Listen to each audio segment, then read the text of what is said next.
I used to be someone who lived with a very clear sense of direction. If you had met me back then, you might have thought, this is a serious person, someone who knows what they want and who is walking firmly on their path. I meditated regularly, I read a lot, I practiced with great discipline. I avoided what was harmful, moved toward what was wholesome, kept my word, guarded my mind, and maintained a trustworthy image, not only for the world out there, but also for myself. I didn't live carelessly. On the contrary, I was so strict with myself that it sometimes turned into a kind of self-torture. I watched over myself in every gesture, every thought, every breath, not because anyone forced me to, but because I believed it was the only way to reach the truth. I didn't want to live a meaningless life. I didn't want to die without knowing who I truly was. I believed that if I followed the path of practice to the end, I would arrive somewhere. But in the end, I didn't arrive anywhere. And slowly, something strange began to happen. I didn't know what to call it back then, but now, looking back, I think that was where the real journey actually began. For a long time, I believed that if I simply kept practicing, I would transform myself. I thought that action itself was the key to awakening. That, like a solid path, one step after another would lead me toward freedom. And of course, I began with all the right things. Meditating every day, reading scriptures and taking notes, keeping precepts, observing the mind, controlling emotions, trying to stay mindful of every moment. On the outside, everything looked just fine. I lived properly, I acted gently, I thought positively. But on the inside, something didn't feel real. A very subtle but persistent feeling that I was doing all of these things in order to get something. I didn't meditate just to meditate. I meditated in order to make progress. I didn't let go just to let go. I let go in order to reach some higher state in the future. I didn't observe in order to truly understand. I observed in order to rise above myself. In other words, even though my actions looked spiritual, they still came from a very old drive. The drive to become a better version of me. Those actions wore the clothing of spirituality, practice, transformation, self-development. But underneath, it was still the self at work. It was no longer the self chasing fame or victory, but the self demanding inner progress, higher states, a deeper life. This self was subtle, quiet, almost invisible. It no longer carried the face of competition, but it still whispered, I'm getting closer to the truth. I'm letting go more than before. I'm deeper than I was last year. I don't deny the value of those years of practice. I am grateful because they allowed me to see my own mind more clearly. But if I look closely, I see that very practice could become a trap. A place where the self secretly grows stronger through its own efforts to destroy itself. I had become a runner, circling endlessly inside a maze of techniques, stages, and subtle expectations that I had built for myself. And then I began to notice there are really two kinds of actions. One kind is born out of desire to achieve even if the goal is something noble. The other kind is natural, effortless, flowing not driven by any goal at all. The first belongs to the self. The second belongs to no self. But the boundary between the two is so thin. If I still want to know which one I am in, then usually I am still caught in the first. There are moments though. Moments when I act without thinking. When I speak a kind word, not because I want to be a good person. When I quietly listen to someone, not because I want to play the role of the awakened one. When I do what needs to be done, not because I believe it's meaningful, but simply because it needs to be done. In those moments, there is no one behind the action. No one keeping score. No one wanting recognition. That is not me practicing no self. Because if I am practicing no self, then the self is still there. That's the trap. Whenever someone does something good, in order to reach a state of no self, the ego is still fully alive, only dressed in new clothing. Non-action does not mean passivity or abandoning life. Non-action is when action still happens, but without a self pulling the strings. But then something shifted. There was no longer a doer, no center that owned the action, no invisible hand controlling it. Life still flowed, still unfolded, still moved. But I was no longer the subject of it all. And in that state, I didn't lose control. I didn't become chaotic, or reckless, or careless. On the contrary, everything became lighter, sharper, more awake. Not because someone was trying to make it that way, but because there was no one there trying anymore. Perhaps it was exactly when I stopped doing something in order to become that everything began to flow as it truly island. I remember a period in my life when I walked very slowly, ate very slowly, spoke very little. Not because that was naturally who I was, but because I was trying. I called it mindfulness. I called it living in the present moment. But in truth, I was controlling myself under a strict inner moral code. I didn't allow myself to relax. I monitored every movement, every feeling, every reaction like a soldier on constant guard. Inside my head, there was always another me, standing watch and whispering, "Careful, that's the ego. Stay awake, observe, keep your silence steady." Eventually, I became tired. Not because I had failed, but because that subtle control itself became a heavy burden. I no longer knew if my silence was real, or just the result of being too skilled at keeping quiet. I began to wonder, this so-called presence I felt, was it truly presence? Or was it only a skill, sharpened by years of practice? Then one day, I just Saturday, not to be silent, not to meditate, not because I thought I was doing something important. I simply Saturday. No inner instruction, no reminders, no adjustments, no resisting thoughts, no trying to see them more clearly. And in that moment, I discovered something I had never seen before in all those years. When I was no longer the observer, everything was still seen. The breath still moved. Sounds still echoed. The mind still functioned. But no one was there manipulating, analyzing, or judging. There was no meditator. No one being mindful. No me doing it right or doing it wrong. Everything continued to happen without me needing to interfere.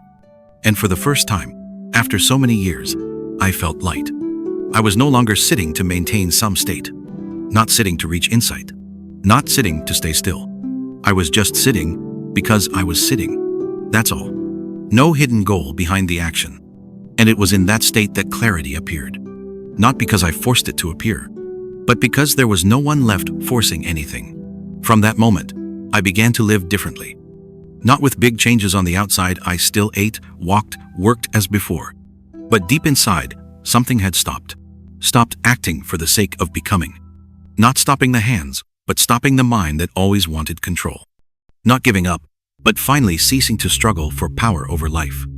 Non-action, to me, was no longer some abstract idea. It became a gentle release. Not a verb, not to let go, but like a grip that has simply dissolved. No one letting go. No effort to be effortless. Just action without a doer. Breathing with no one who breathes. Seeing with no one who sees. Hearing with no one who listens. I used to think that without a clear path to follow, I would get lost. So when I first entered the inner journey, I quickly clung to anything systematic. Religion, philosophy, doctrines, the teachings of great masters. All became my compass. I read every word in the books. I listened to every teaching, every sermon. I took notes carefully, tried to memorize as much as possible. I didn't just study, I applied everything with all the seriousness of a devoted student. I called myself a Buddhist. Later, I called myself a meditator. Then, someone living mindfully. Then, a practitioner of the way of non-doing. At every stage, I carried a new label. And whenever I felt I was going astray, I would switch to a new path, a new method, a new teaching. And I believed that this change was evolution, a kind of renewal, bringing me closer to the truth. But what I didn't see was this. My clinging to what I called the path, no matter what form it took, was actually bringing me back to the very same place. My ego hadn't disappeared. It had only found a new place to hide. It no longer clung to money, to status, or admiration. Now it clung to spiritual knowledge, to scriptures, to the identity of someone on the road to enlightenment. I no longer dared to speak about ordinary life, but I loved to talk about meditation, about no self, about emptiness. All of it, just a new outfit for the same old ego. I began comparing one tradition with another, looking at some people and silently thinking they're not deep enough, believing in some subtle way that I was on another level. If I met someone living simply, I would wonder, do they even know what awareness really is? Inside me, the path was no longer a means. It had become a measure. I was no longer searching for truth. I was searching for a safe place inside the spiritual community.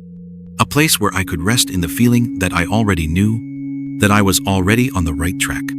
And in those moments, I forgot something crucial. The way does not lie in forms. It does not lie in teachings. It does not lie in systems. It does not lie in names or religions. If we must call it the way, it is simply the natural unfolding of what already island. It belongs to no one. It is owned by no one. It cannot be named, and it needs no protection. But I had turned the way into a mold, a frame of reference, a system for judgment, a secret refuge for an ego that wanted to feel different, that wanted to feel on the right path. I was no longer learning in order to see. I was learning in order to strengthen myself. I was no longer reading in order to open my heart. I was reading to confirm what I already believed. And in that very moment, the way was no longer the way. It had become only a concept, an idea, built out of words, theories, and beliefs. Because anything that can still be named, still be described, still be debated, is not the truth. And while I thought I was following the way, I was actually moving further and further away from it. I realized then, truth does not live in words, not in theories, not even in the most sacred scriptures. It does not appear when I read enough, or understand enough, or remember clearly enough.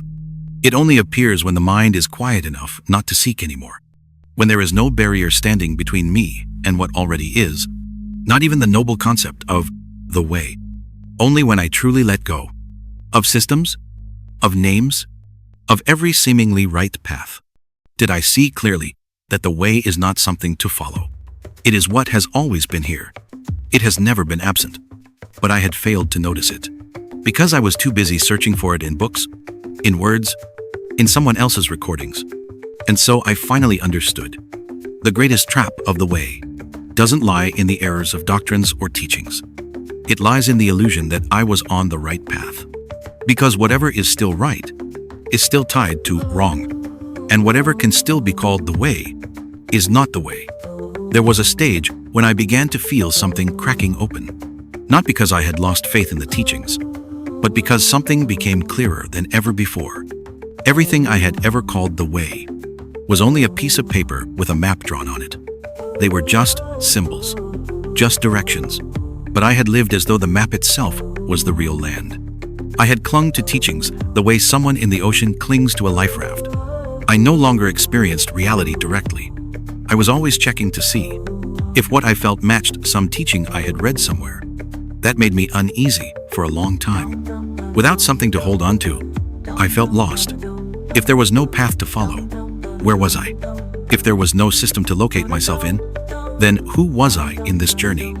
I lost my bearings, because there was no one left to tell me, "You're making progress. You're getting closer to awakening." But then, in the middle of that emptiness, something else began to emerge.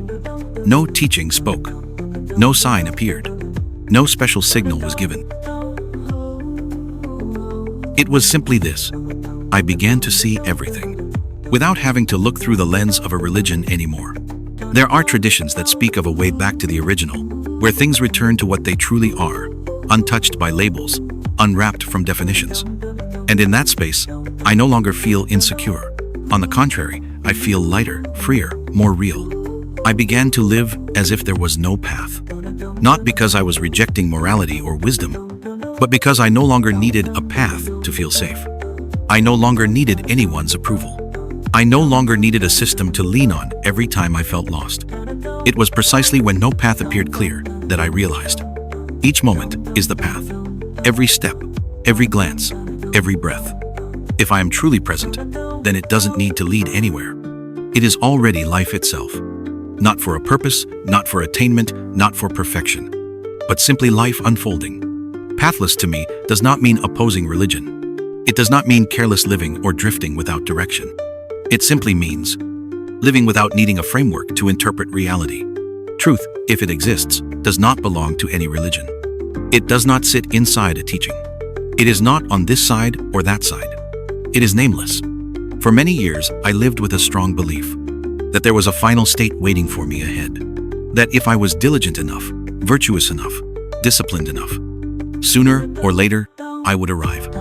That destination was painted with sacred words: complete awakening, perfect presence, freedom from suffering, freedom from ego, freedom from the cycle of birth and death. But it was that very belief, that I was not yet enough, which gave birth to my entire journey. It turned me into a seeker and made every present experience nothing but a means toward something else. I was no longer truly living in the moment. I was using the moment as a stepping stone. Even suffering itself became nothing but a lesson to overcome. I didn't simply feel sadness as sadness, or fear as fear. I always asked, does this emotion help me grow? Even letting go became a goal. I let go in order to reach non-self. I let go in order to arrive at freedom. I let go as a strategy. And once it is strategy, it is no longer true letting go. It was still the subtle operation of an ego that wanted to achieve something higher than itself. What I didn't see was this. Every time I set a goal, I was splitting myself in two: the me of right now, who is not enough, and the ideal me of the future. And in that split, I lost touch with what simply island. I lived in expectation, in evaluation, in a never-ending cycle of self-monitoring and self-adjustment.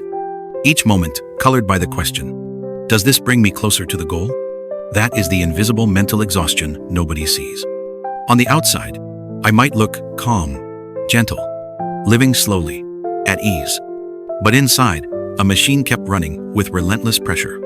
The pressure to become something more. It is precisely because I still had a goal that suffering continued. It is because I still held onto an image to move toward that I always felt I had not yet arrived. It is because I believed truth lived in the future that I could not see it in the present. So the greatest trap is not in what you pursue, but in believing there is still something to pursue at all. Liberation only appears when the one who seeks liberation is gone. If there is still someone striving to live correctly, striving to reach something higher, it is still a subtle escape from what island. Awakening does not come from aiming at awakening. It comes when every reason to be awakened falls away. Freedom is not a prize waiting at the end of the road. It is here, the moment no one remains who wants to walk further. That is why I began to doubt all the goals I once held like treasure. Not because they were wrong, but because as long as they remained goals, they became obstacles. When I stopped, when I no longer aimed anywhere, then each breath, each glance, each tiny movement began to taste of truth. Not because I had gained something new, but because I stopped believing I was missing something. Yet even then, when I thought I had become lighter, when I no longer argued, no longer resisted, no longer competed, I discovered a deeper layer. Beneath it all, there was still a subtle self-whispering. I have understood. I am living rightly. I am on the right track. No longer the arrogant ego of the past, but an ego wearing the mask of humility. It did not speak loudly, but quietly lingered in every nod of approval.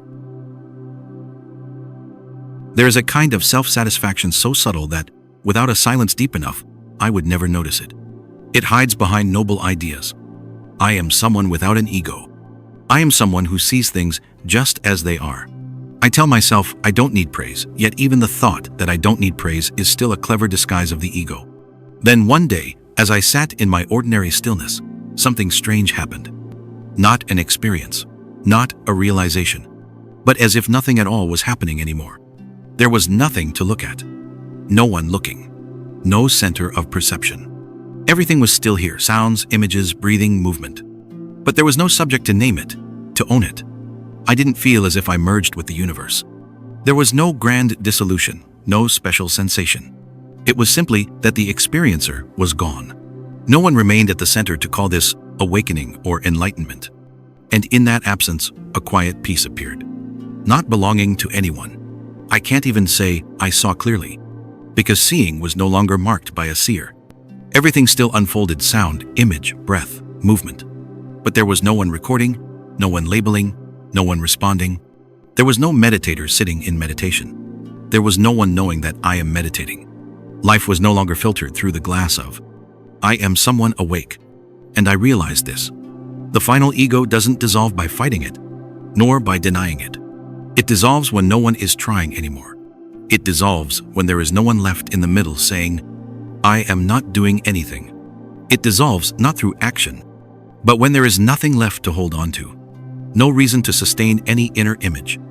And from that place, life ungrasped, unpossessed, simply begins to flow. I still work. I still interact. I still feel emotions. But all of it drifts by like clouds in the sky. There is no subject owning any of it. No one declaring, I am at peace. Peace simply arises, then passes, without needing a witness. I no longer need to say, I am living without ego, because the one who would take pride in that is gone. There is no higher state, no hierarchy, no one aware of being nothing. And maybe it is precisely in that absence that clarity truly appears. It is not that I reached freedom. It is that freedom began to exist when I was no longer there, when the seeker vanished, when the knower was gone. Then everything was already what it is, quiet, without reason, without explanation. And so every effort to become dissolved, every intention to live rightly dissolved. It wasn't that I succeeded in letting go of the ego. It was that the ego no longer had any reason to exist. It wasn't that I awakened. It was that awakening was no longer occupied by someone trying to be awake. And from there, everything became ordinary, utterly ordinary. But within that very ordinariness was a completeness no extraordinary state could compare to. There was nothing to display, nothing to preserve, nothing to become. I no longer practice, not because I stopped doing things, but because there is no mind left, trying to control everything I do. I no longer follow a path, not because I reject the teachings, but because I see that every teaching eventually dissolves into silence. I no longer head toward a destination, not because I have arrived, but because I was never away, to need to arrive anywhere. And in all of this, there is nothing extraordinary, no ecstasy, no grand spiritual event, no memorable turning point, only bare life, simple, uncolored, without mystical glow, without background music. And yet it is the only life that has never been painted by the ego. I cannot describe it, not because words fail me, but because I know any word spoken would turn what simply is into an object separated from itself. And that to me is unnecessary now. I live, but not for anything, not to prove I live rightly, not to fulfill some mission, not to complete any version of myself. I live simply because life is happening, and no one stands behind it, claiming ownership. Perhaps the most beautiful discovery is this: everything has been enough, all along.